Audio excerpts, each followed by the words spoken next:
7. Powerful signs you're God's first choice even when life feels unfair.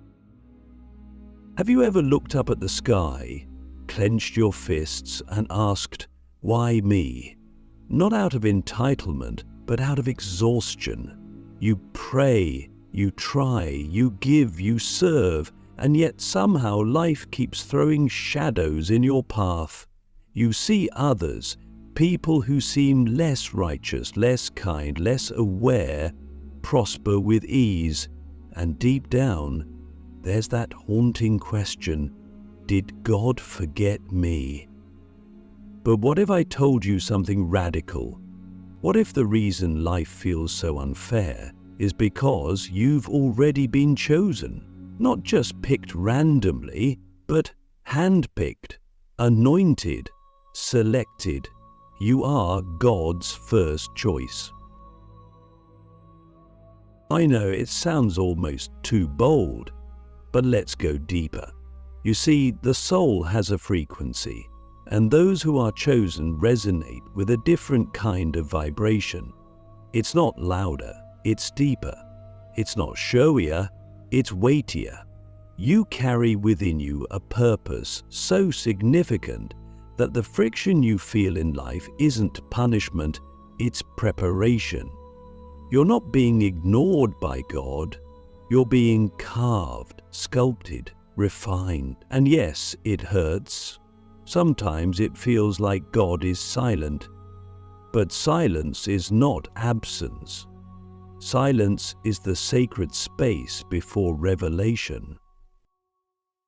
Click subscribe to this channel to get more profound spiritual lesson. I want to ask you something deeply personal. When was the last time you felt fully seen, not by people, not by social media, but by the divine? Most of us walk through life like spiritual orphans, waiting for some sign, some miracle, some confirmation that we matter. But the truth is, the very ache you feel, the longing for something more, is the evidence that you carry a divine blueprint. That restlessness in your spirit, that's not weakness, that's your soul whispering, you were made for something eternal. You see, the first sign that you're God's first choice is the inexplicable weight you carry. You feel things more deeply, you see injustice and can't unsee it. You walk into rooms and feel the energy shift. You sense things others don't. That sensitivity is sacred. It's not a flaw, it's a gift. But because you carry more, you also struggle more. And that's where the unfairness begins to show. But here's the paradox. The more unfair life feels, the more likely it is that you are on the brink of something sacred. I remember a monk once telling me the soul that God loves the most is the soul he takes through the longest night. That hit me like thunder, because we think love means comfort, but divine love is different. It's purifying. It doesn't just console you, it transforms you. If you feel like life has been unusually hard, it's not because you're cursed, it's because God is forging something in you that the world isn't ready for yet. Think about the people you admire spiritually. None of them had an easy path. Moses was exiled, David was hunted, Joseph was betrayed, even Jesus, God's own son, was misunderstood, hated, rejected, and crucified. But all of them were chosen, and they were chosen through the furnace, not around it. So if you feel like you're walking through fire, take heart. Fire doesn't burn the chosen, it reveals them. Another powerful sign that you're God's first choice is that you keep getting back up. Even when life knocks you flat, something inside you refuses to stay down. There's a strange resilience in you that you can't explain. It's not willpower, it's not ego, it's something higher, something divine. God has placed within you a seed that refuses to die. No matter how many times you're buried, you rise. And maybe you don't rise glamorously. Maybe you rise with tears in your eyes and scars on your soul. But you rise anyway. And that, my friend, is the mark of the chosen. Let me ask you, do you ever feel like you don't fit in? Like the things that light up other people's lives don't quite satisfy you? That's not a coincidence. Chosen people often feel like outsiders, not because they're arrogant, but because their soul is tuned to a different frequency. The applause of the world doesn't echo in your bones the same way, and that can be lonely. But that loneliness is sacred. It's the space where God speaks the loudest. And here's a truth that may shake you. God doesn't choose the strongest. He chooses the willing. He doesn't look for perfection. He looks for surrender. And those who are most surrendered often look the most broken. Don't be ashamed of your brokenness. It's the very thing that qualifies you. The cracks in your life are not signs of failure. They are portals for divine light. When you break open, you make room for grace. So if your life has felt like a series of unanswered prayers, if you've walked through seasons that made no sense, if you've cried tears no one else saw, know this: you are not lost. You are being led.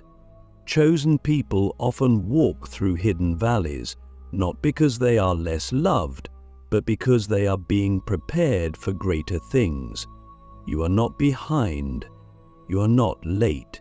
You are exactly where you're supposed to be. I want to leave you with this thought before we move forward. What if your greatest pain is not a punishment, but a prophecy? What if the very thing that broke you is the thing that will bless others through you? What if your story is not over, but just beginning? Because when you're God's first choice, your life may not be easy, but it will be sacred. You will be misunderstood, but never forgotten. You will be stretched, but never forsaken. You will be refined, but never destroyed. And in the end, you will look back and realize that every tear, every trial, every moment of despair was a thread in a masterpiece beyond your wildest dreams. Let that sink in. You're not just surviving, you're becoming a vessel of something divine, becoming a mirror of something eternal.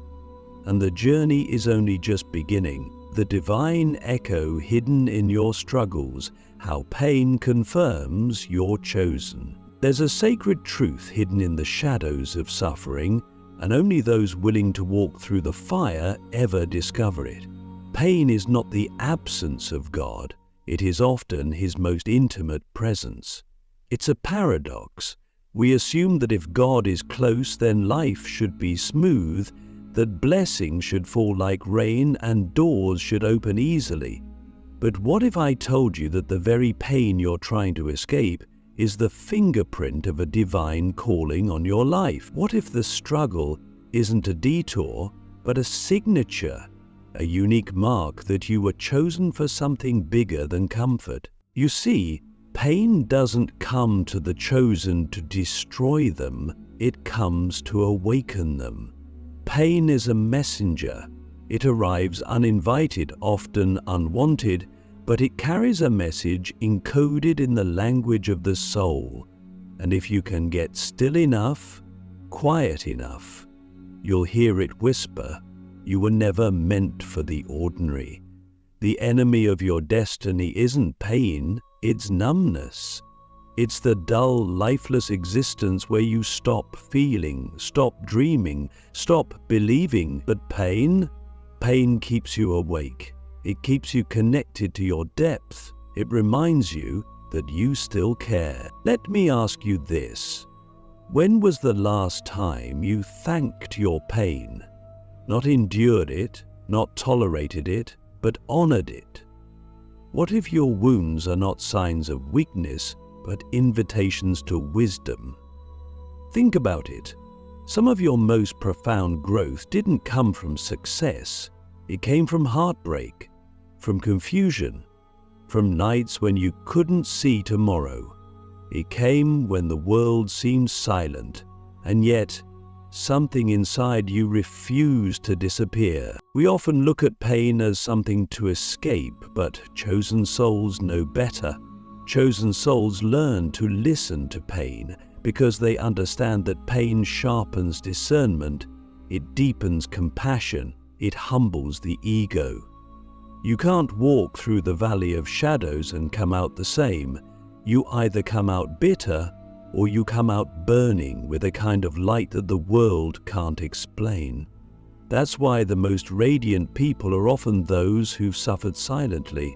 They've walked through things that would have crushed others, and yet somehow they carry peace like a crown. If you've been asking, why is this happening to me? Maybe it's time to reframe it. What is this trying to reveal in me? Because sometimes God doesn't take the pain away immediately, not because He's cruel, but because He's completing something in you. There are depths of strength, rivers of patience, oceans of grace inside you that only pain can unlock. And when you're chosen, you don't get to skip the process. You must go through it. You must be forged, not fabricated. Remember this: diamonds are formed under pressure. Gold is purified by fire. Olive oil is produced by crushing. And the anointing that flows from your life, that sacred essence that touches others, is born in the wilderness of your pain. The very things you think disqualify you may be the things that are qualifying you. Your depression, your losses, your doubts, your scars. They're not signs that God has forgotten you. But here's the deeper truth most people never realize. The enemy doesn't attack the unchosen. He doesn't waste time on those who pose no threat.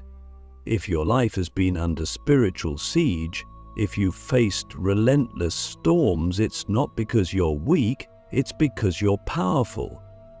It's because the enemy sees what you don't yet fully see. Your potential, the light you carry, the impact you're destined to make. You are dangerous to darkness, and that's why you've been fought so hard. Now think about this. Could it be that your pain is not just about you?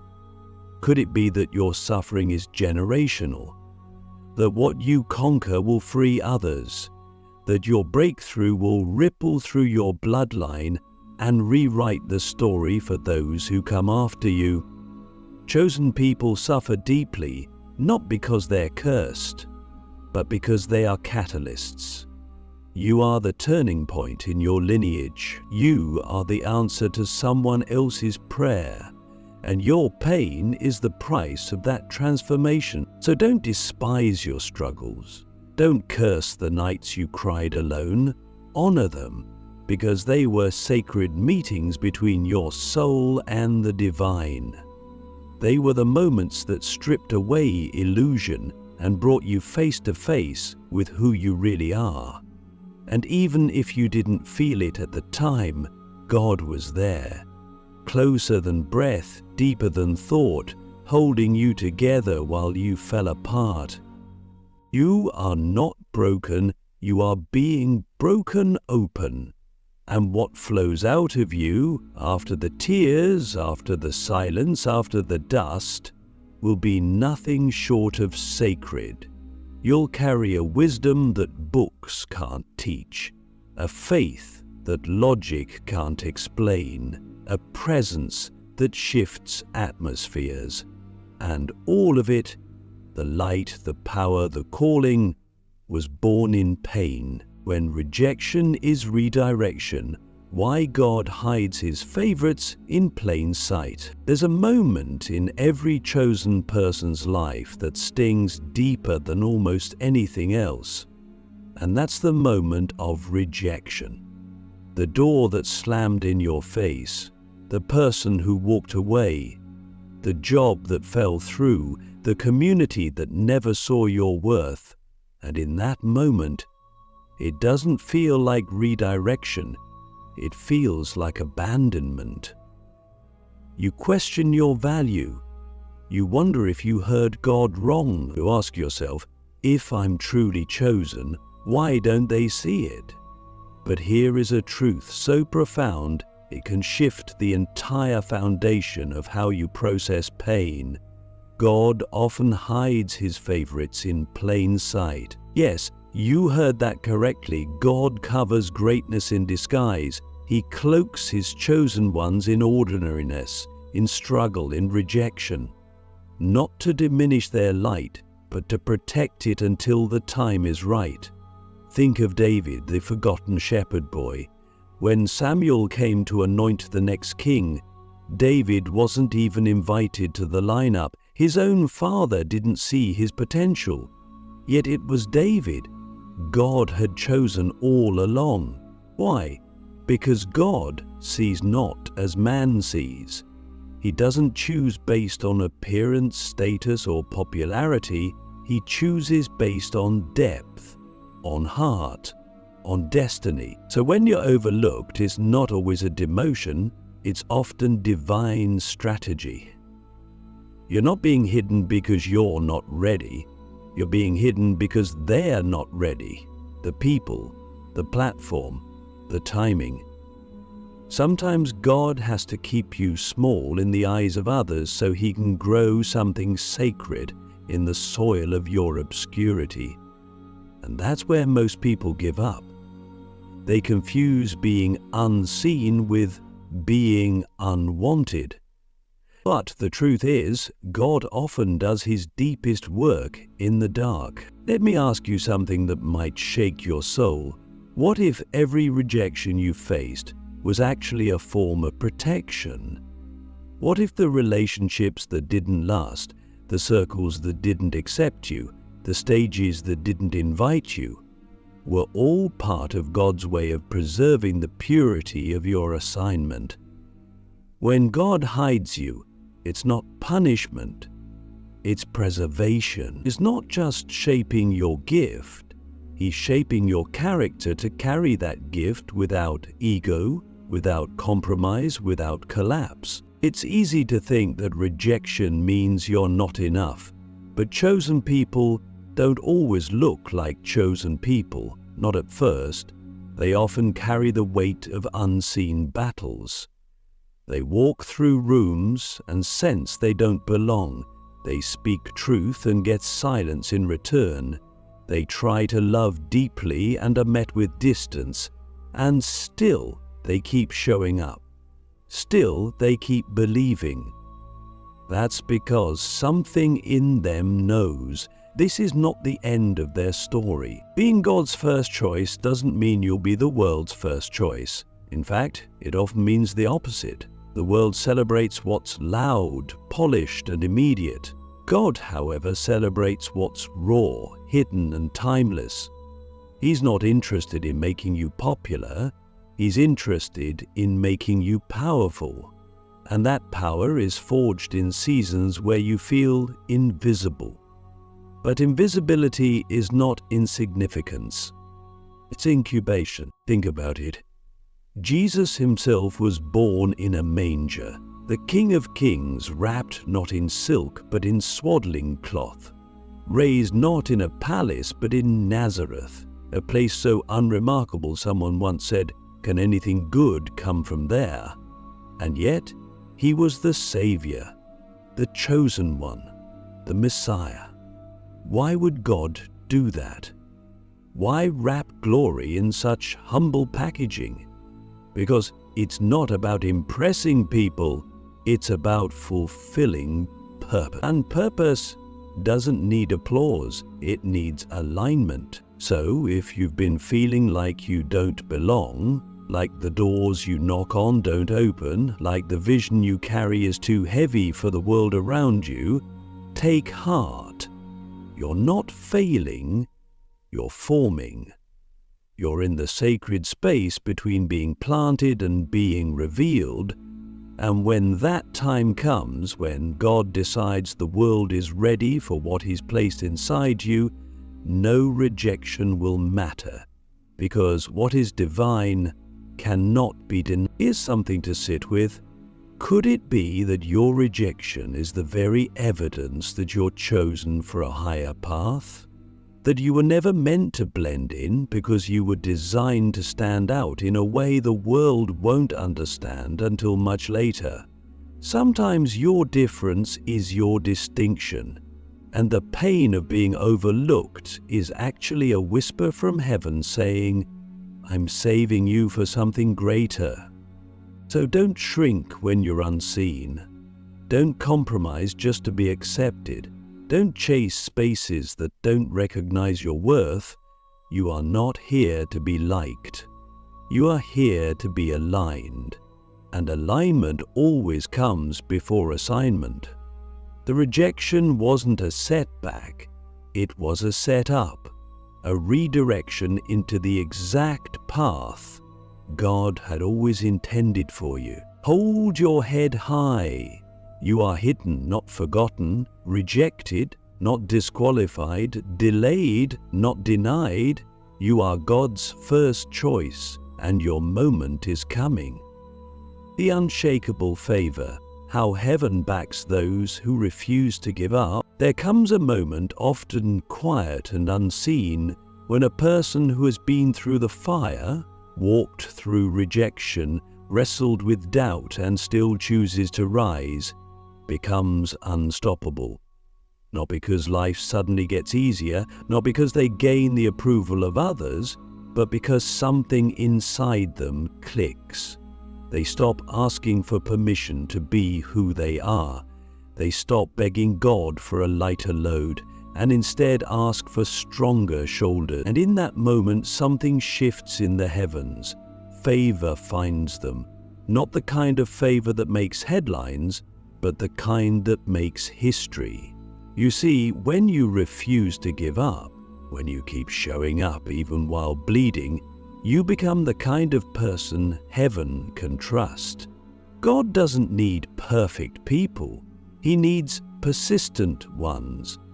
People who will stand in the rain until the flood becomes a river of breakthrough. People who will still pray when the answers are delayed, still believe when the evidence says otherwise, still serve when no one claps. That kind of faith is rare. That kind of resilience is sacred. And it attracts a favor that no man, no system, no circumstance can block. Have you ever wondered why some people seem to carry a presence that shifts the atmosphere, even if they don't say a word? That's not charisma, it's consecration. It's favor that's been earned in the quiet place. And that is the final, undeniable sign that you're God's first choice. You carry unshakable favor because you refused to quit. When you look back at your journey, every battle, every delay, every no, you'll see that favor didn't always look like success. Sometimes it looked like survival. Sometimes it looked like being held together by a thread, and yet somehow you were held. You didn't fall apart, or if you did, something unseen picked up your pieces and carried you forward. That wasn't luck, that was favor. That was God keeping His hand on your life, even when you didn't feel it. You did. I want you to think about something deeply. What if the very fact that you're still here, still breathing, still believing, is proof that you're backed by something eternal, that you've been carried by grace through storms that should have destroyed you, that the reason you haven't seen the full picture yet is because it's still being painted and the artist is divine. The world tells us that success is fast, loud, and flashy, but heaven moves differently. Heaven backs the quiet warrior, the one who stays faithful in the unseen, the one who keeps planting seeds even when the ground looks barren, the one who keeps building the ark even when there's no rain in sight. That kind of faith is rare, and it's the kind that moves mountains. So if life still feels unfair, if the promise feels far, if you're tired of holding on, don't let go. Don't confuse delay with denial. Heaven is not on your schedule, but it is on your side. And the moment you least expect it, you'll realize you weren't waiting for favor to find you. You've been walking in it all along. God's first choice is rarely the loudest, the most qualified, or the most celebrated. It's the one who keeps showing up, the one who keeps choosing love when hate would be easier, the one who refuses to let bitterness win, the one who says, even if I never get the applause, I'll still play the song. That's what favor looks like. That's what divine backing feels like. And so, as you walk forward, remember this. You don't need to chase what's already yours. You don't need to prove what heaven already knows. You are God's first choice. And no rejection, no detour, no delay can undo what has already been written over your life. Keep going. The finish line isn't a moment. It's a becoming, and you, my friend, are becoming something eternal, something unstoppable, something anointed. This is not the end. This is the revelation of who you've been all along.